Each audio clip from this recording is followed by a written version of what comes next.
ਕਿਤਾਬ ਸ਼ਹੀਦ ਜਸਵੰਤ ਸਿੰਘ ਖਾਲੜਾ ਸੋਚ ਸੰਘਰਸ਼ ਤੇ ਸ਼ਹਾਦਤ। ਲੇਖਕ ਅਜਮੇਰ ਸਿੰਘ। ਭਾਗ ਪੰਜਵਾਂ। ਆਵਾਜ਼ ਭਾਈ ਗੁਰਜੰਟ ਸਿੰਘ ਰੂਪੋਵਾਲੀ। ਜ਼ਿੰਦਗੀ ਨੇ ਤਿੱਖਾ ਮੋੜ ਕੱਟਿਆ, ਇੰਗਲੈਂਡ ਜਾਣ ਦਾ ਸਬੱਬ। ਵਾਹਿਗੁਰੂ ਜੀ ਕਾ ਖਾਲਸਾ, ਵਾਹਿਗੁਰੂ ਜੀ ਕੀ ਫਤਿਹ। ਉਪਰੋਕਤ ਬਿਆਨ ਅੰਦਰ ਭਾਈ ਖਾਲੜਾ ਨੇ ਪੰਜਾਬ ਦੀ ਰਾਜਨੀਤੀ ਅੰਦਰ ਆ ਰਹੇ ਨਵੇਂ ਮੋੜ ਦਾ ਜ਼ਿਕਰ ਬੇਵਜ੍ਹਾ ਨਹੀਂ ਕੀਤਾ ਸੀ।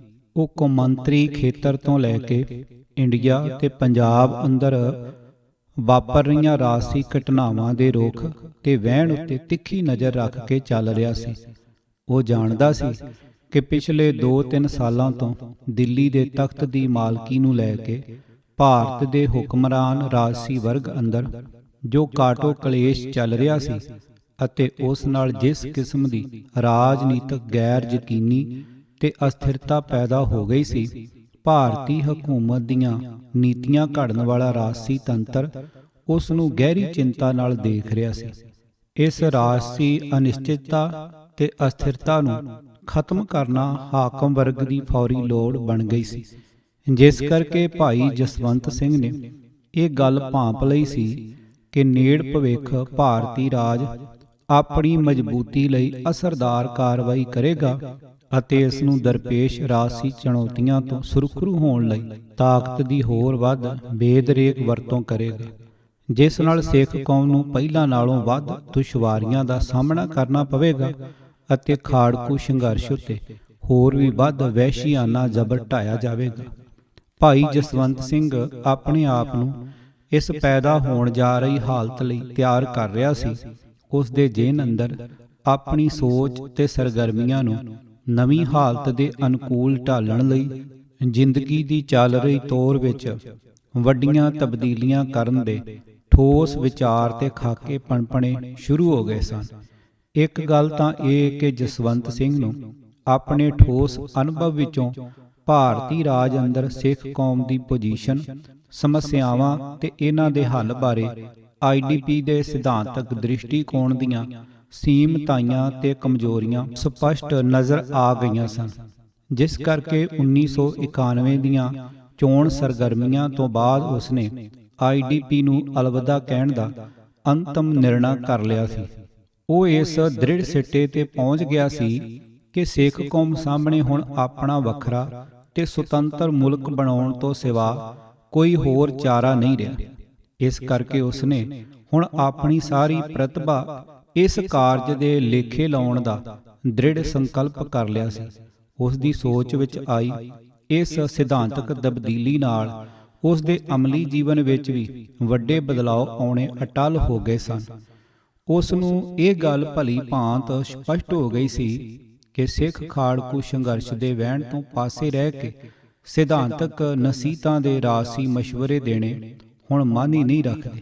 ਭਾਈ ਜਸਵੰਤ ਸਿੰਘ ਦਾ ਇਹ ਦ੍ਰਿੜ ਮਤ ਸੀ ਕਿ ਬੰਦੇ ਦੀ, ਖਾਸ ਕਰਕੇ ਜਨਤਕ ਜੀਵਨ ਅੰਦਰ ਵਿਚਰਨ ਵਾਲੇ ਵਿਅਕਤੀ ਦੀ ਕਹਿਣੀ ਤੇ ਕਰਨੀ ਵਿੱਚ ਅੰਤਰ ਨਹੀਂ ਹੋਣਾ ਚਾਹੀਦਾ। ਵਿਅਕਤੀ ਨੂੰ ਆਪਣੇ ਜੀਵਨ ਦਾ ਰਾਹ ਤੇ ਕਾਰਜ ਖੇਤਰ ਪੂਰੀ ਸਪਸ਼ਟਤਾ ਤੇ ਇਮਾਨਦਾਰੀ ਨਾਲ ਚੁਣਨਾ ਚਾਹੀਦਾ ਹੈ।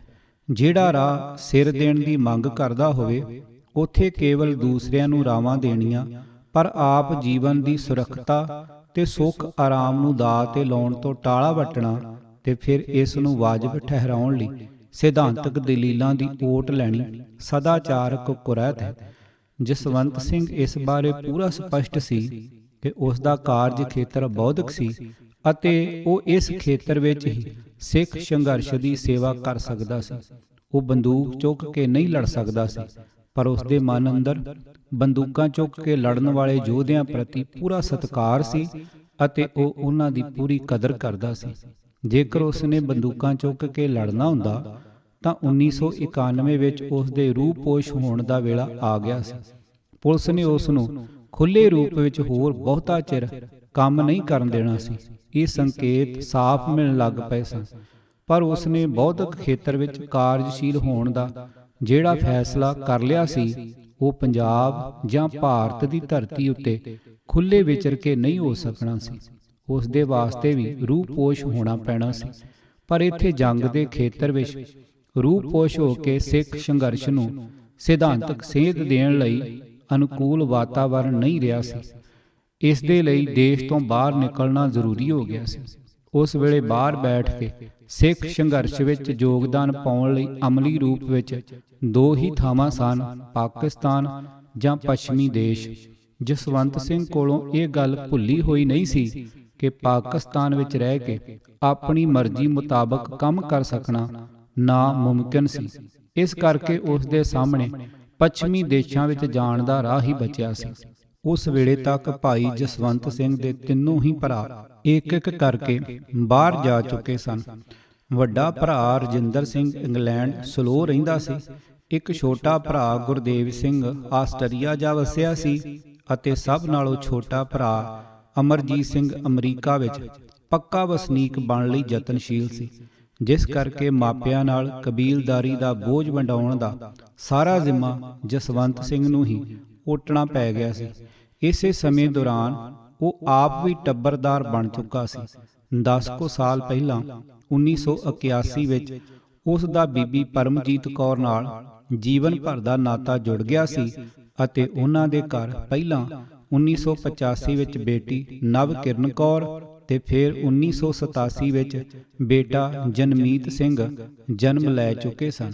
ਇਸ ਤਰ੍ਹਾਂ ਭਾਈ ਜਸਵੰਤ ਸਿੰਘ ਆਪਣੀਆਂ ਪਰਿਵਾਰਕ ਤੇ ਕੌਮੀ ਜ਼ਿੰਮੇਵਾਰੀਆਂ ਵਿਚਕਾਰ ਸੂਖਮ ਤਵਾਜ਼ਨ ਬਣਾ ਕੇ ਚੱਲ ਰਿਹਾ ਸੀ।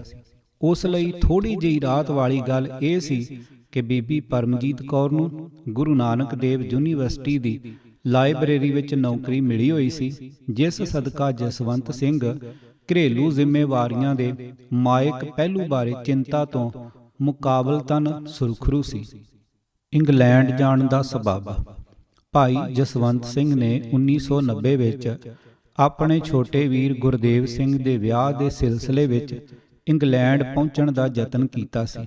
ਇਸ ਮੰਤਵ ਲਈ ਉਸ ਨੇ ਆਪਣਾ ਪਾਸਪੋਰਟ ਰੀਨਿਊ ਕਰਾਉਣ ਲਈ 3 ਜੁਲਾਈ 1999 ਨੂੰ ਪਾਸਪੋਰਟ ਦਫ਼ਤਰ ਜਲੰਧਰ ਨੂੰ ਦਰਖਾਸਤ ਦਿੱਤੀ ਸੀ, ਪਰ ਉਸ ਦੇ ਵਾਰ-ਵਾਰ ਪੁੱਛਣ ਤੇ ਦਫ਼ਤਰ ਵੱਲੋਂ 5 ਮਹੀਨਿਆਂ ਤੱਕ ਕੋਈ ਜਵਾਬ ਨਾ ਮਿਲਿਆ। ਅਖੀਰ ਵਿੱਚ ਉਸ ਨੇ 5 ਦਸੰਬਰ 1990 ਨੂੰ ਪਾਸਪੋਰਟ ਦਫ਼ਤਰ ਨੂੰ ਕਾਨੂੰਨੀ ਨੋਟਿਸ ਭੇਜਿਆ। ਦਫ਼ਤਰ ਨੇ ਇਸ ਨੋਟਿਸ ਦਾ ਹਾਈ ਕੋਰਟ ਨੂੰ ਇਹ ਲਿਖਤੀ ਜਵਾਬ ਦਿੱਤਾ ਸੀ ਕਿ ਪੰਜਾਬ ਸਰਕਾਰ ਦੇ CID ਮਹਿਕਮੇ ਨੇ ਪਾਸਪੋਰਟ ਰੀਨਿਊ ਕਰਨ ਦੀ ਸਿਫਾਰਿਸ਼ ਨਹੀਂ ਭੇਜੀ। ਜਸਵੰਤ ਸਿੰਘ ਨੂੰ ਇਸ ਦੇਰੀ ਦੇ ਖਿਲਾਫ 14 ਫਰਵਰੀ 1991 ਨੂੰ ਹਾਈ ਕੋਰਟ ਵਿੱਚ ਰਿਟ ਦਾਖਲ ਕਰਨੀ ਪਈ ਸੀ। ਇਸ ਤਰ੍ਹਾਂ 7-8 ਮਹੀਨਿਆਂ ਦੀ ਕਾਨੂੰਨੀ ਜੱਦੋ-ਜਹਿਦ ਤੋਂ ਬਾਅਦ ਹਾਈ ਕੋਰਟ ਦੇ ਆਦੇਸ਼ ਉੱਤੇ ਜਸਵੰਤ ਸਿੰਘ ਦਾ ਪਾਸਪੋਰਟ ਰੀਨਿਊ ਹੋ ਸਕਿਆ ਸੀ। ਭਾਈ ਜਸਵੰਤ ਸਿੰਘ ਦੇ ਮਨ ਅੰਦਰ ਭਾਰਤ ਤੋਂ ਬਾਹਰ ਜਾਣ ਬਾਰੇ ਵਿਚਾਰਾਂ ਦੀ ਉਧੇੜ-ਪੁਣ ਚੱਲ ਹੀ ਰਹੀ ਸੀ ਜਦੋਂ ਚੰਡੀਗੜ੍ਹ ਤੋਂ ਹਾਈ ਕੋਰਟ ਦੇ ਦਖਲ ਨਾਲ ਉਸ ਨੂੰ ਪਾਸਪੋਰਟ ਮਿਲ ਜਾਣ ਦਾ ਜਸਟਿਸ ਅਜੀਤ ਸਿੰਘ ਬੈਂਸ ਦਾ ਸੰਦੇਸ਼ ਮਿਲਿਆ। ਉਹ ਫੌਰੀ ਚੰਡੀਗੜ੍ਹ ਜਾ ਕੇ ਜਸਟਿਸ ਬੈਂਸ ਹੋਰਾਂ ਨੂੰ ਮਿਲਿਆ, ਜਿਨ੍ਹਾਂ ਨੇ ਉਸ ਨੂੰ ਇਹ ਸਲਾਹ ਦਿੱਤੀ ਸੀ ਕਿ ਜਿੰਨੀ ਛੇਤੀ ਹੋ ਸਕੇ ਚੁੱਪ-ਚਪੀਤੇ ਇੰਗਲੈਂਡ ਦਾ ਵੀਜ਼ਾ ਲੈ ਕੇ ਇੱਕ ਵਾਰ ਇੱਥੋਂ ਨਿਕਲ ਜਾਣਾ ਚਾਹੀਦਾ ਹੈ। ਭਾਈ ਜਸਵੰਤ ਸਿੰਘ ਨੇ ਇਹ ਸਲਾਹ ਮੰਨ ਕੇ ਫੁਰਤੀ ਨਾਲ ਵੀਜ਼ਾ ਲੈ ਲਿਆ ਅਤੇ ਚੰਡੀਗੜ੍ਹ ਤੋਂ ਸਿੱਧਾ ਦਿੱਲੀ ਪਹੁੰਚ ਕੇ ਇੰਗਲੈਂਡ ਲਈ ਰਵਾਨਾ ਹੋ ਗਿਆ ਸੀ। ਉਹ 11 ਮਈ 1991 ਨੂੰ ਇੰਗਲੈਂਡ ਪੁੱਜਾ ਸੀ। ਪੰਜਾਬ ਪੁਲਿਸ ਦਾ ਹਤਾਸ਼ਪੁਣਾ। ਪੰਜਾਬ ਪੁਲਿਸ ਜਸਵੰਤ ਸਿੰਘ ਦੀ ਹਰ ਹਰਕਤ ਦੀ ਸੂਹ ਰੱਖ ਰਹੀ ਸੀ ਅਤੇ ਉਸ ਨੂੰ ਗ੍ਰਿਫਤਾਰ ਕਰਨ ਦੀ ਪੂਰੀ ਤਿਆਰੀ ਕੀਤੀ ਹੋਈ ਸੀ, ਪਰ ਭਾਈ ਜਸਵੰਤ ਸਿੰਘ ਨੇ ਵੀਜ਼ਾ ਲੈਣ ਤੇ ਇੰਗਲੈਂਡ ਨੂੰ ਖਿਸਕ ਜਾਣ ਵਿੱਚ ਜਿੰਨੀ ਚੁਸਤੀ ਤੇ ਫੁਰਤੀ ਵਰਤੀ ਸੀ, ਪੁਲਿਸ ਨੂੰ ਇਸ ਦੀ ਉਮੀਦ ਨਹੀਂ ਸੀ। ਜਿਸ ਦਿਨ ਜਸਵੰਤ ਸਿੰਘ ਇੰਗਲੈਂਡ ਲਈ ਰਵਾਨਾ ਹੋ ਚੁੱਕਾ ਸੀ, ਉਸੇ ਦਿਨ ਪੁਲਿਸ ਦੇ ਸਿਪਾਹੀ ਜਸਵੰਤ ਸਿੰਘ ਦੇ ਨਾਂ ਦੇ ਸੰਮਨ ਲੈ ਕੇ ਖਾਲੜੇ ਉਸ ਦੇ ਘਰ ਜਾ ਪੁੱਜੇ ਸਨ। ਪੁਲਿਸ ਨੇ ਜਸਵੰਤ ਸਿੰਘ ਦੇ ਪਿਤਾ ਨੂੰ ਦੱਸਿਆ ਸੀ ਕਿ ਉਸ ਨੇ ਚੰਡੀਗੜ੍ਹ ਗਵਰਨਰ ਦਾ ਘਿਰਾਓ ਕਰਨ ਦਾ ਯਤਨ ਕੀਤਾ ਸੀ ਤੇ ਰੌਲਾ ਪਾਇਆ ਸੀ ਕਿ ਝੂਠੇ ਪੁਲਿਸ ਮੁਕਾਬਲੇ ਖਤਮ ਹੋਣੇ ਚਾਹੀਦੇ ਹਨ ਤੇ ਸਿਆਸੀ ਕੈਦੀ ਰਿਹਾ ਹੋਣੇ ਚਾਹੀਦੇ ਹਨ। ਜਸਵੰਤ ਸਿੰਘ ਦੇ ਪਿਤਾ ਜੀ ਨੇ ਪੁਲਿਸ ਨੂੰ ਇਹ ਕਹਿ ਕੇ ਮੋੜ ਦਿੱਤਾ ਸੀ ਕਿ ਜਸਵੰਤ ਸਿੰਘ ਹੁਣ ਖਾਲੜੇ ਨਹੀਂ ਰਹਿੰਦਾ, ਅੰਮ੍ਰਿਤਸਰ ਵਿੱਚ ਕਿਰਾਏ ਦੇ ਮਕਾਨ ਵਿੱਚ ਰਹਿੰਦਾ ਹੈ। ਉਸ ਤੋਂ ਬਾਅਦ ਪੁਲਿਸ ਨੇ ਸਿਵਲ ਕੱਪੜਿਆਂ ਵਿੱਚ ਜਸਵੰਤ ਸਿੰਘ ਦੇ ਛੇਹਰਟਾ ਰੋਡ ਵਾਲੇ ਘਰ ਗਲੀ ਨੰਬਰ 6 ਸ਼ਕਤੀ ਨਗਰ ਛੇਹਰਟਾ ਵਿੱਚ ਵਾਰ-ਵਾਰ ਚੱਕਰ ਮਾਰਨੇ ਸ਼ੁਰੂ ਕਰ ਦਿੱਤੇ ਸਨ। ਕਈ ਵਾਰੀ ਪੁਲਿਸ ਚਿੱਟੇ ਕੱਪੜਿਆਂ ਵਿੱਚ ਯੂਨੀਵਰਸਿਟੀ ਬੀਬੀ ਪਰਮਜੀਤ ਕੌਰ ਦੀ ਕੰਮ ਵਾਲੀ ਜਗ੍ਹਾ ਵੀ ਜਾ ਧਮਕਦੀ ਸੀ। ਪੁਲਿਸ ਵਾਰ-ਵਾਰ ਇਹੋ ਪੁੱਛਦੀ ਸੀ ਕਿ ਜਸਵੰਤ ਸਿੰਘ ਬਾਹਰ ਕੀ ਕਰਨ ਗਿਆ ਹੈ ਅਤੇ ਉਸਨੇ ਕਦੋਂ ਮੁੜਨਾ ਹੈ। ਇੱਕ ਵਾਰ ਤਾਂ ਉਹਨਾਂ ਬੀਬੀ ਪਰਮਜੀਤ ਕੌਰ ਨੂੰ ਇਹ ਰੋਹਬ ਵੀ ਮਾਰਿਆ ਸੀ ਕਿ ਜੇਕਰ 10 ਮਈ ਤੋਂ ਪਹਿਲਾਂ ਸਾਨੂੰ ਉਸ ਦੇ ਵੀਜ਼ੇ ਦੀ ਖਬਰ ਮਿਲ ਜਾਂਦੀ ਤਾਂ ਦੇਖਦੇ ਉਹ ਕਿਵੇਂ ਬਾਹਰ ਜਾਂਦਾ। ਸਾਨੂੰ ਤਾਂ ਉਸ ਦੀ ਪਟੀਸ਼ਨ ਬਾਰੇ ਪਾਸਪੋਰਟ ਮਹਿਕਮੇ ਨੇ ਸੂਚਨਾ ਹੀ ਬਹੁਤ ਲੇਟ ਦਿੱਤੀ ਸੀ।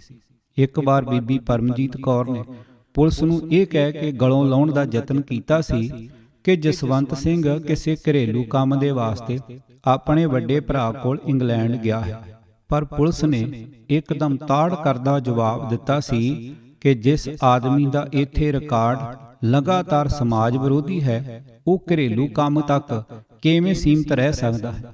30 ਜੂਨ ਦੀ ਰਾਤ ਨੂੰ ਕੁਝ ਪੁਲਿਸੀਏ ਫੂੰ-ਫੂੰ ਕਰਦੇ ਜਸਵੰਤ ਸਿੰਘ ਦੇ ਅੰਮ੍ਰਿਤਸਰ ਵਾਲੇ ਘਰ ਵਿੱਚ ਆ ਘੁਸੇ ਸਨ। ਉਹਨਾਂ ਦੇ ਹੱਥਾਂ ਵਿੱਚ ਕੁਝ ਅਖਬਾਰਾਂ ਸਨ ਜਿਨ੍ਹਾਂ ਵਿੱਚ ਇਹ ਖਬਰ ਛਪੀ ਸੀ ਕਿ ਜਸਵੰਤ ਸਿੰਘ ਯੂਰਪ ਵਿੱਚ ਪੰਥਕ ਕਮੇਟੀ ਮਾਣੋਚਾਲ ਦੇ ਨੁਮਾਇੰਦੇ ਵਜੋਂ ਕੰਮ ਕਰਦਾ ਹੈ। ਇਹ ਅਖਬਾਰਾਂ ਸ਼ਾਇਦ ਇੰਗਲੈਂਡ ਤੋਂ ਛਪਣ ਵਾਲੀਆਂ ਸਨ। ਇਹ ਖਬਰ ਉਹਨਾਂ ਬੀਬੀ ਪਰਮਜੀਤ ਕੌਰ ਨੂੰ ਪੜ੍ਹਾਈ ਤਾਂ ਉਸ ਕੋਲ ਬਚਾਓ ਦੀ ਕੋਈ ਦਲੀਲ ਨਹੀਂ ਰਹੀ ਸੀ। ਪੁਲਿਸ ਨੇ ਧਮਕੀ ਭਰੇ ਲਹਿਜੇ ਵਿੱਚ ਬੀਬੀ ਪਰਮਜੀਤ ਕੌਰ ਨੂੰ ਇਹ ਮਸ਼ਵਰਾ ਦਿੱਤਾ ਸੀ ਕਿ ਜੇਕਰ ਜਸਵੰਤ ਸਿੰਘ ਆਪ ਲਵੇ ਅਤੇ ਬੰਦਾ ਬਣ ਜਾਵੇ ਤਾਂ ਉਸ ਨਾਲ ਕੁਝ ਰਾਇਤ ਹੋ ਸਕਦੀ ਹੈ, ਨਹੀਂ ਤਾਂ। ਇਹ ਸਾਰੀਆਂ ਗੱਲਾਂ ਬੀਬੀ ਪਰਮਜੀਤ ਕੌਰ ਨੇ 1 ਜੁਲਾਈ ਨੂੰ ਭਾਈ ਜਸਵੰਤ ਸਿੰਘ ਨੂੰ ਲਿਖੀ ਚਿੱਠੀ ਦਿੱਤੀਆਂ ਸਨ। ਇਸ ਤੋਂ ਪੁਲਿਸ ਦੀ ਨੀਤ ਪੂਰੀ ਤਰ੍ਹਾਂ ਸਾਫ਼ ਹੋ ਜਾਂਦੀ ਹੈ ਕਿ ਜੇਕਰ ਜਸਵੰਤ ਸਿੰਘ ਚੋਰੀ ਛੁਪੇ ਬਾਹਰ ਜਾਣ ਵਿੱਚ ਸਫਲ ਨਾ ਹੋਇਆ ਹੁੰਦਾ ਤਾਂ ਪੁਲਿਸ ਨੇ ਉਸ ਨਾਲ ਖੈਰ ਨਹੀਂ ਗੁਜ਼ਾਰਨੀ ਸੀ। ਮਾਨਸਿਕ ਵੇਦਨਾ। ਜਸਵੰਤ ਸਿੰਘ ਨੂੰ ਇੰਗਲੈਂਡ ਬੈਠਿਆਂ ਇਹਨਾਂ ਬੇਚੈਨ ਕਰਨ ਵਾਲੀਆਂ ਖਬਰਾਂ ਨਾਲ ਜ਼ਰੂਰ ਮਾਨਸਿਕ ਪੀੜਾ ਚੋਂ ਲੰਘਣਾ ਪਿਆ ਹੋਵੇਗਾ, ਕਿਉਂਕਿ ਪਿੱਛੇ ਘਰ ਵਿੱਚ 2 ਛੋਟੇ-ਛੋਟੇ ਬੱਚਿਆਂ ਨਾਲ ਉਸ ਵੇਲੇ ਬੇਟੀ ਨਵਕਿਰਨ 6 ਸਾਲਾਂ ਦੀ ਤੇ ਬੇਟਾ ਜਨਮੀਤ ਸਿੰਘ ਸਿਰਫ 4 ਵਰ੍ਹਿਆਂ ਦਾ ਸੀ। ਮਰਦ ਦੇ ਸਾਥ ਤੋਂ ਬਿਨਾਂ ਇਕੱਲੀ ਰਹਿ ਰਹੀ ਪਤਨੀ ਬੀਬੀ ਪਰਮਜੀਤ ਕੌਰ ਨੂੰ ਪੁਲਿਸ ਦੀ ਬਦਸਲੂਕੀ ਦੀ ਜ਼ਹਿਮਤ ਝੱਲਣੀ ਪੈ ਰਹੀ ਸੀ। ਬੀਬੀ ਪਰਮਜੀਤ ਕੌਰ ਨੇ ਚਿੱਠੀ ਵਿੱਚ ਡੂੰਘੀ ਵੇਦਨਾ ਚੋਂ ਇਹ ਲਫ਼ਜ਼ ਲਿਖੇ ਸਨ। ਸੋਚਿਆ ਸੀ ਚੋਣਾਂ ਦਾ ਰੌਲਾ ਕੋਲਾ ਠੰਡਾ ਪੈ ਜਾਊ ਤੇ ਤੁਸੀਂ ਮੁੜ ਆਵੋਗੇ, ਪਰ ਹੁਣ ਤਾਂ ਲੱਗਦਾ ਹੈ ਤੁਹਾਡੀ ਜਾਨ ਨੂੰ ਖਤਰਾ ਹੈ। ਦਿਨ ਦਿਹਾੜੇ ਘਰਾਂ ਚੋਂ ਬੰਦੇ ਚੁੱਕਦੇ ਨੇ ਤੇ ਅਗਲੇ ਦਿਨ ਖਬਰ ਲੱਗ ਜਾਂਦੀ ਹੈ ਕਿ ਫਲਾਣਾ ਬੰਦਾ ਪੁਲਿਸ ਮੁਕਾਬਲੇ 'ਚ ਮਾਰਿਆ ਗਿਆ। ਅਸੀਂ ਤਾਂ ਇੱਥੇ ਔਖੇ ਸੌਖੇ ਦਿਨ ਕੱਟ ਲਵਾਂਗੇ, ਤੁਸੀਂ ਹੋਣੀ ਨੂੰ ਟਾਲਣ ਦੀ ਕੋਸ਼ਿਸ਼ ਕਰਿਓ। ਬੜੇ ਘਰ ਸੁੰਨੇ ਹੋ ਚੁੱਕੇ ਹਨ, ਜਾਨ ਹੈ ਤਾਂ ਜਹਾਨ ਹੈ। ਘੱਟੋ ਘੱਟ ਠੰਡ ਠੰਡੌਲਾ ਹੋਣ ਤੱਕ ਉਡੀਕ ਲਓ, ਸ਼ਾਇਦ ਵਾਹਿਗੁਰੂ ਚੰਗੇ ਦਿਨ ਵਾਪਸ ਲੈ ਹੀ ਆਵੇਗਾ। ਦੂਰ ਬੈਠਿਆਂ ਪਰਿਵਾਰ ਦੀ ਇਹ ਦਸ਼ਾ ਚੱਲਣ ਲਈ ਤਕੜਾ ਜੇਰਾ ਲੋੜੀਂਦਾ ਹੈ। ਭਾਈ ਜਸਵੰਤ ਸਿੰਘ ਉੱਤੇ ਇਸ ਪੱਖੋਂ ਵਾਹਿਗੁਰੂ ਦੀ ਅਪਾਰ ਕਿਰਪਾ ਹੋਈ ਸੀ। ਵਾਹਿਗੁਰੂ ਨੇ ਉਸ ਨੂੰ ਤੀਖਣ ਬੁੱਧੀ ਦੇ ਨਾਲੋਂ ਨਾਲ ਫੌਲਾਦੀ ਇਰਾਦੇ ਦੀ ਦਾਤ ਨਾਲ ਵੀ ਨਿਵਾਜਿਆ ਸੀ।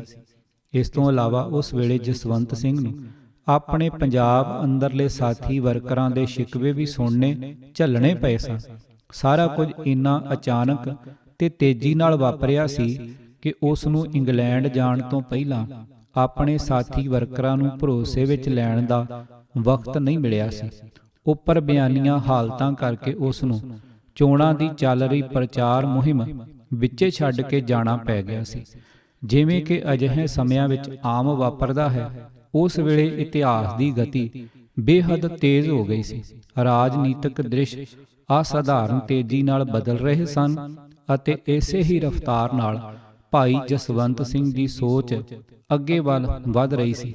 ਅਜਿਹੇ ਸੰਕਟ ਭਰਪੂਰ ਸਮਿਆਂ ਵਿੱਚ ਆਮ ਵਰਕਰਾਂ ਨੂੰ ਅਮੂਮਨ ਹੀ ਤੇਜ਼ ਦੌੜ ਰਹੇ ਵਕਤ ਦੇ ਨਾਲ ਰਲਣਾ ਔਖਾ ਹੋ ਜਾਂਦਾ ਹੈ, ਜਿਸ ਕਰਕੇ ਆਗੂ ਤੇ ਵਰਕਰਾਂ ਦਰਮਿਆਨ ਵਿੱਥ ਪੈ ਜਾਂਦੀ ਹੈ। ਜੇਕਰ ਕਿਸੇ ਔਕੜ ਦੀ ਵਜ੍ਹਾ ਕਰਕੇ ਆਗੂ ਵੱਲੋਂ ਵਰਕਰਾਂ ਨੂੰ ਆਪਣੇ ਨਾਲ ਰਲਾਉਣ ਦੇ ਬਾ ਮੌਕਾ ਯਤਨ ਨਹੀਂ ਹੁੰਦੇ ਤਾਂ ਇਹ ਵਿੱਥ ਵੱਧ ਕੇ ਤਣਾਅ ਦਾ ਰੂਪ ਧਾਰਨ ਕਰ ਜਾਂਦੀ ਹੈ।